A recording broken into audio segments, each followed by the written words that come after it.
Masyaallah muslimin jamaah salat zuhur yang dirahmati Allah. Alhamdulillah kita bersyukur kepada Allah Subhanahu wa taala. Allah berikan kita kesempatan untuk terus mengabdi, mendekatkan diri kepadanya. Salah satunya melalui ibadah kita pada siang hari ini, salat zuhur berjamaah. Mudah-mudahan rangkaian ibadah yang kita lakukan, apakah itu sholat, zikir dan doa yang kita panjatkan, diterima oleh Allah Subhanahu wa taala. Amin. Salat dan salam semoga dilimpahkan pada junjungan kita Nabi besar Muhammad sallallahu alaihi wasallam. Para jamaah yang dirahmati oleh Allah, 11 hari lagi berdasarkan maklumat pimpinan pusat Muhammadiyah, Ramadan bertepatan dengan 1 Maret 2025. Karena itu ada baiknya kita persiapkan diri kita, diantaranya memahami syariat Allah tentang puasa. Di dalam Al-Quran surat Al-Baqarah terdapat ayat-ayat puasa. Ada 5 ayat, ayat 183 sampai dengan ayat 187. Pada kesempatan siang yang singkat ini, saya ingin mengajak kita semua untuk tadabbur 2 ayat saja dari 5 ayat itu, ayat 183 dan ayat 184. A'udzu billahi minasyaitonir rajim. Ya ayyuhalladzina amanu kutiba alaikumusiyam kama kutiba alal ladzina min qablikum la'allakum tattaqun. Ayyaman ma'dudat wa man kana minkum maridun aw 'ala safarin fa iddatun min ayyamin ukhra wa 'alal ladzina yutiqunahu fidyatun ta'amu miskin wa man tatawwa'a khairan fa huwa khairul lahu wa an tasumu khairul lakum in kuntum ta'lamun. Dari 2 ayat ini ada sejumlah poin yang bisa kita simpulkan. Yang pertama, bahwa yang dipanggil untuk menunaikan ibadah yang mulia, ibadah puasa atau asyam, adalah mereka yang beriman. Beriman kepada Allah, beriman kepada malaikat-malaikatnya dan seterusnya. Pada dasarnya ya ayyuhalladzina amanu itu adalah panggilan kasih sayang dari Allah. Sahabat Abdullah bin Mas'ud radhiyallahu anhu pernah mengatakan, idza sami'tallaha yaqul ya ayyuhalladzina amanu fa ariha sam'aka imma khairun yu'maru bihi aw syarrun yunha anhu. Apabila Anda mendengar Allah berfirman, hai orang-orang yang beriman, maka pasang pendengaran Anda baik-baik, karena bisa jadi setelah itu ada kebaikan yang Allah perintahkan atau ada keburukan yang Allah larang. Jadi dalam pemahaman Abdullah bin Mas'ud radhiyallahu anhu, bahwa setiap panggilan ya ayyuhalladzina amanu yang terdapat dalam Al-Quran yang jumlahnya 89 ayat, itu selalu ada 2 kemungkinan setelahnya. Apakah Allah akan memerintahkan sesuatu dan itu berupa kebaikan, atau Allah akan melarang sesuatu supaya hambanya terhindar dari keburukan. Termasuk ayat ini Allah perintahkan as-siyam. Jadi poin kedua, yaitu Allah perintahkan orang beriman untuk shaum, untuk puasa. Secara bahasa, asyam itu artinya al-imsak anisyai, menahan diri dari sesuatu, apapun sesuatu itu. Bunda Maryam pernah untuk tidak berbicara dengan siapapun. Al-Quran menggunakan kata shaum. Waquli inni nazartu lirrahmani shawma walan ukallimal yawma insiya. Jadi setelah melahirkan, Bunda Maryam itu masih agak stres karena penekanan batin atas apa yang Allah takdirkan pada beliau. Saat hamil pun bahkan beliau mengatakan ingin mati saja karena begitu tekanan yang dialami secara psikologis, bisa hamil tapi tidak memiliki suami. Nah, itu berlanjut pasca melahirkan, sehingga Allah perintahkan beliau untuk menahan diri dari berbicara, untuk shaum. Pada hari itu beliau tidak berbicara sama sekali, hanya memberikan isyarat-isyarat saja. Nah, ini makna shaum secara bahasa. Adapun secara istilah, secara fikih hampir sama dengan makna secara lugawi, secara bahasa. Menahan diri dari makan, minum, hubungan suami istri, dan hal-hal lain yang membatalkan puasa dari sejak sholat subuh, terbitnya fajar, sampai dengan terbenamnya matahari dengan niat karena Allah Ta'ala. Ini asyam. Dan karena begitu luar biasanya ibadah ini, juga pernah diperintahkan kepada umat terdahulu, kama kutiba 'alal ladzina min qablikum. Tapi sudah tentu ada perbedaan antara puasa kita kaum muslimin dengan ahlul kitab, orang beriman pada masa lampau. Ketika mereka diwajibkan puasa, ada pembedanya. Dalam hadis yang diriwayatkan oleh Imam Muslim, Nabi menyebutkan pembedanya adalah makan sahur. Faslu ma baina siyamina wa siyami ahlil kitab aqlatus sahur. Pembeda antara puasa kita kaum muslimin, kata Rasulullah, dengan puasa ahlul kitab, umat terdahulu yang juga diperintahkan puasa, adalah makan sahur. Jadi orang-orang terdahulu ketika akan memulai puasa itu sudah dimulai di malam hari, dan mereka tidak bangun untuk sahur. Karena itu Nabi menyebut sahur ini sebagai aktivitas yang penuh dengan keberkahan. Tasahharu wa inna fis sahuri barakah. Makan sahurlah kalian, karena dalam makan sahur itu ada keberkahan. Mudah-mudahan nanti setiap hari kita berpuasa, kita upayakan untuk mengawalinya dengan sahur. Walaupun hanya sesuap nasi, sepotong roti, sepotong kurma, atau bahkan seteguk air, itu sudah termasuk sahur yang berkah.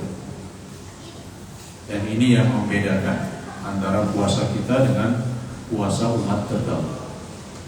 Di ujung ayat pertama atau ayat 183, Allah tutup dengan la'allakum tattaqun, agar kalian bertakwa. Jadi puasa mengantarkan seorang hamba beriman untuk memiliki derajat takwa. Dan memiliki derajat takwa ini adalah sesuatu yang luar biasa, karena kemuliaan di sisi Allah itu hanya bisa diraih dengan memperoleh derajat takwa. Inna akramakum indallahi atqakum. Jadi jabatan bukan ukuran untuk mulia di sisi Allah. Popularitas bukan ukuran untuk mulia di sisi Allah. Kekayaan bukan ukuran untuk mulia di sisi Allah.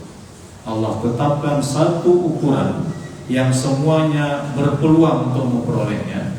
Kayakah dia, miskin, punya jabatan atau tidak, terkenal atau tidak, dia punya peluang untuk mulia di sisi Allah dengan syarat meningkatkan ketakwaan. Dan salah satu syaratnya adalah berpuasa. Bahkan para ulama mengatakan puasa adalah sebab terutama untuk meraih derajat takwa. Kemudian pada ayat yang kedua, ayat 184, Allah menyebutkan beberapa keringanan. Di antara keringanan itu adalah ayyamam ma'dudah. Bahwa puasa yang diwajibkan itu hanya 29 atau 30 hari. Tidak sampai berbulan-bulan. Tidak sampai 1 tahun. Dalam 1 bulan itu pun hanya dari subuh sampai maghrib. Malamnya boleh makan boleh minum, boleh hubungan suami istri. Jadi puasanya terbatas dari subuh sampai maghrib. Ini salah satu keringanan dari Allah. Menurut penelitian Universitas Ain Shams Fakultas Kedokteran, bahwa dalam 1 tahun organ tubuh manusia yang biasa memproses makanan itu butuh istirahat paling tidak 1 bulan untuk bisa bekerja lebih baik dalam tahun berikutnya. Jadi syariat Allah menjadi penting bagi kemaslahatan manusia. Keringanan yang berikutnya, bagi yang sakit, yang bepergian boleh berbuka, tapi diberi kewajiban untuk mengganti di hari lain. Faman kana minkum maridun aw ala safarin fa iddatun min ayyamin ukhra. Jadi sakit atau musafir boleh berbuka dengan syarat wajib mengganti di hari lain. Ini menunjukkan Allah tidak membiarkan hambanya yang beriman kehilangan keutamaan puasa Ramadan sehingga mewajibkan mereka untuk menggantinya. Sakit yang bagaimana yang kemudian dibolehkan berbuka? Sudah tentu tidak semua sakit. Pendapat yang paling utama dalam hal ini, sakit yang boleh berbuka adalah sakit yang kalau dia berpuasa itu akan memperparah sakitnya atau kemudian akan memperlambat kesembuhannya.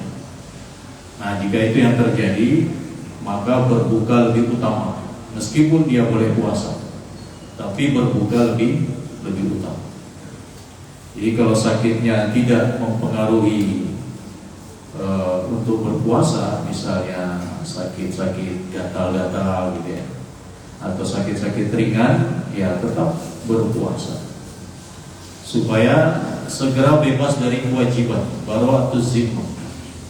Karena kalau puasa sementara yang di sekitarnya tidak puasa, ketika dia mengganti setelah Ramadan itu lebih berat dibanding kalau dia berpuasa di bulan Ramadan, karena di sekitarnya juga berpuasa, itu lebih ringan. Jadi sakit yang memperlambat kesembuhannya atau sakit yang memperparah sakitnya, maka dia boleh berbuka, tapi wajib mengganti di hari lain.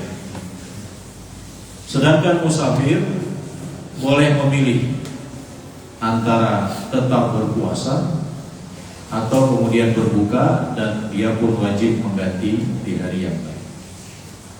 Syekh Utsaimin dalam fatwanya menyebutkan 4 keadaan musafir. Yang pertama, musafir yang kalau berpuasa sama saja dengan tidak musafir, sama saja dengan berdiam diri di tempat tinggal. Artinya tidak mengalami kesulitan dengan berpuasa. Maka yang afdol untuk orang seperti ini memilih puasa. Ya, memilih puasa walaupun dia boleh berbuka dengan syarat mengganti di hari yang lain. Pada zaman Rasulullah ada seseorang namanya Hamzah bin Amru al-Aslami. Dia bertanya kepada Rasulullah, "Wahai Rasulullah, saya ini kuat kok kalau dalam perjalanan itu tetap puasa. Kira-kira kalau saya tetap berpuasa dalam perjalanan, apakah ada dosa bagi saya?" Maka Rasulullah mengatakan, "Hiya rukhsatun minallah." Jadi berbuka itu rukhsah, keringanan dari Allah. Kalau mau ngambil keringanan itu, ya itu lebih baik. Tapi kalau tetap mau puasa, fala junaha alaih, maka tidak mengapa. Jadi dalam hal ini safar yang ringan, ya, tidak begitu kesulitan. Misalnya ke Surabaya, kemudian kembali lagi bawa kendaraan sendiri, atau ke Jakarta naik pesawat, di sana dijemput di bandara dengan mobil yang nyaman dan seterusnya, maka itu lebih afdol untuk berpuasa walaupun boleh berbuka. Keadaan yang kedua, ketika musafir itu berpuasa, dia akan mengalami kesulitan. Maka dalam hal ini lebih afdol dia berbuka dan makruh baginya berpuasa. Jadi pada saat Nabi melakukan perjalanan dengan rombongan para sahabat, ada seseorang yang di tengah perjalanan itu dikerumuni oleh sahabat-sahabat yang lain. Kenapa dikerumuni? Karena dia pingsan. Ketika Nabi tanya kenapa dia pingsan, oh dia berpuasa oleh Rasulullah. Maka Rasulullah kemudian bersabda, laisa minal bir as-siyam fis safar. Bukanlah suatu kebaikan berpuasa saat melakukan perjalanan. Tapi karena perjalanannya berat, mengalami kesulitan-kesulitan, maka lebih afdol dia berbuka, makruh untuk berpuasa. Keadaan yang ketiga, kalau musafir itu berpuasa bisa membahayakan. Artinya membahayakan itu dia akan mengalami kesulitan yang luar biasa. Pada pembebasan kota Mekah yang terjadi di bulan Ramadan, pasukan kaum muslimin itu berangkat dalam keadaan berpuasa. Jadi ada yang naik kuda, sebagian ada yang jalan kaki, mau melakukan pembebasan kota Mekah dari penguasaan orang kafir Quraisy. Artinya berperang. Nah, ketika mereka sampai dengan perjalanan yang sudah cukup jauh di sebuah tempat namanya Quraul Ghamim, sahabat melapor kepada Nabi bahwa para pasukan ini sudah sangat kelihatan lelah sekali karena perjalanan. Tapi mereka tidak berani berbuka menunggu apa yang Anda lakukan wahai Rasulullah.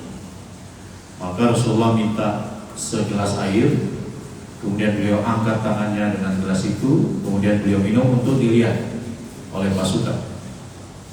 Nah, dengan berbukanya Rasulullah, pasukan pun ikut berbuka karena sangat lemas. Tetapi ternyata ada yang masih puasa. Ketika ada yang melapor kepada Nabi, rupanya ada yang tidak berbuka, ada yang masih puasa.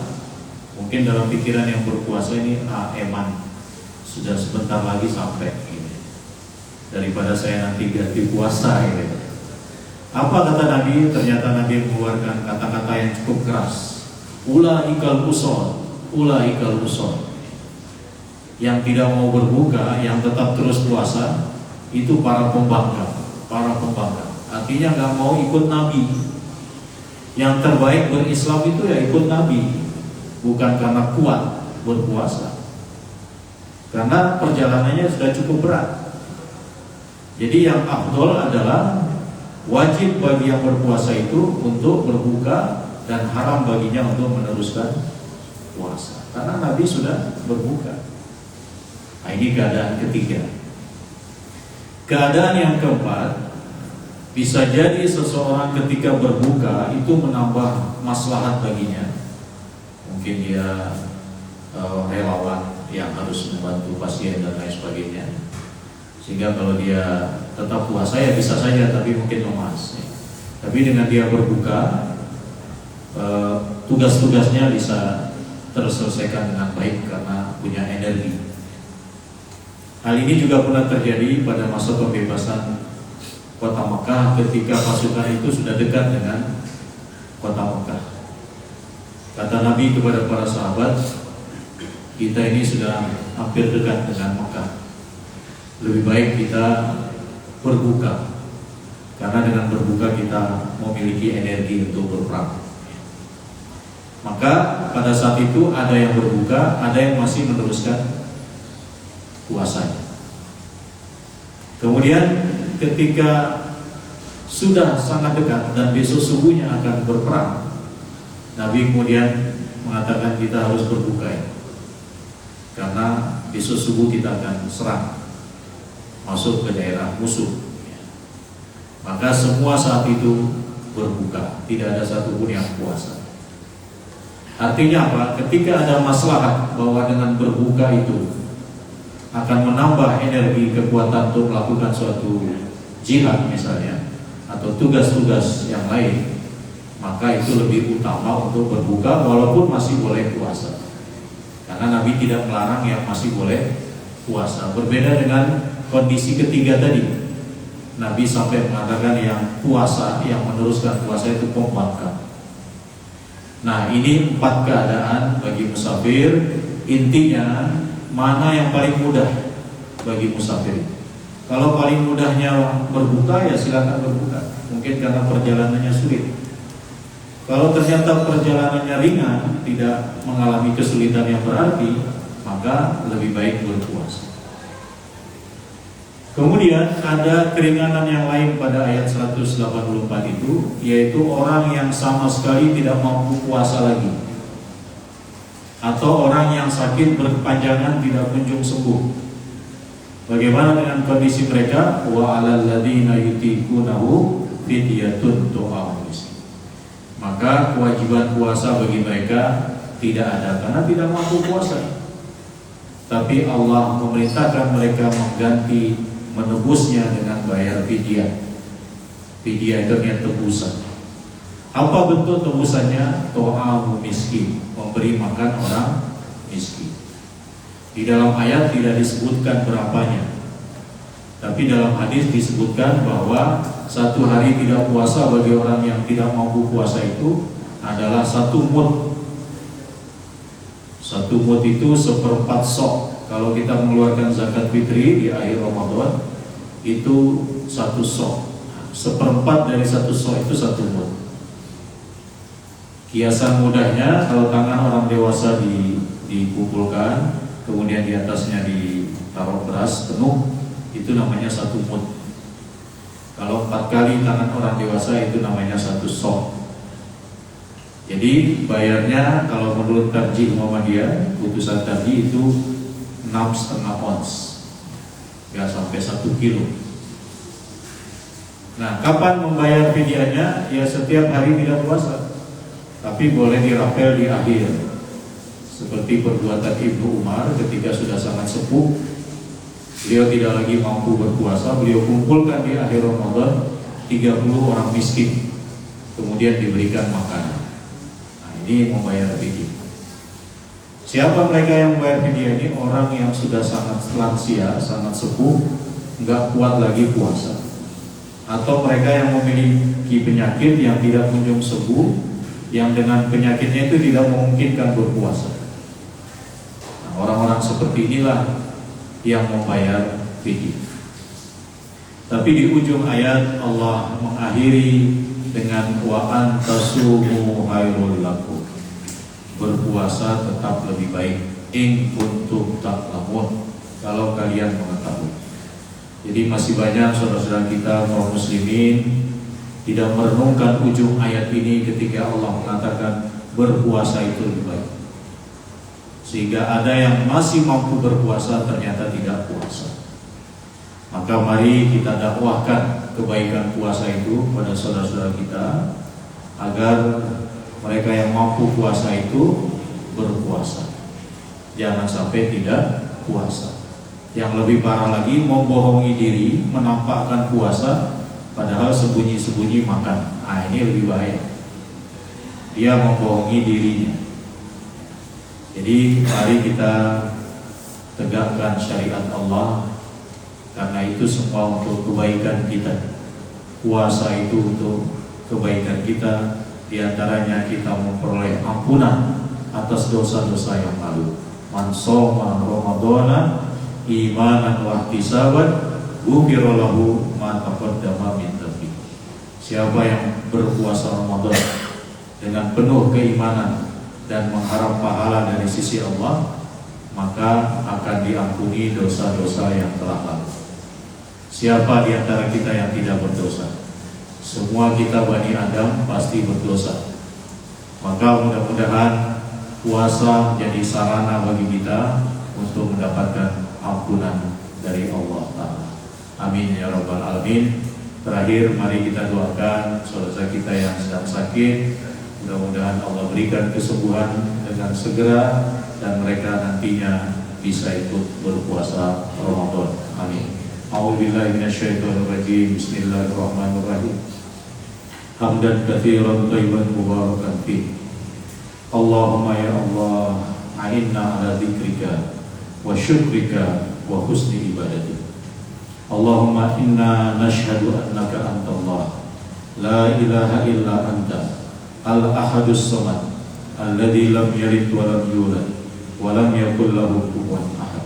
اللهم رب الناس أذهب البأس اشفنا اشف مرضانا فإنك الشافي لا شفاء إلا شفاؤك شفاء لا يغادر سقما شفاء تاما من عندك يا أرحم الراحمين.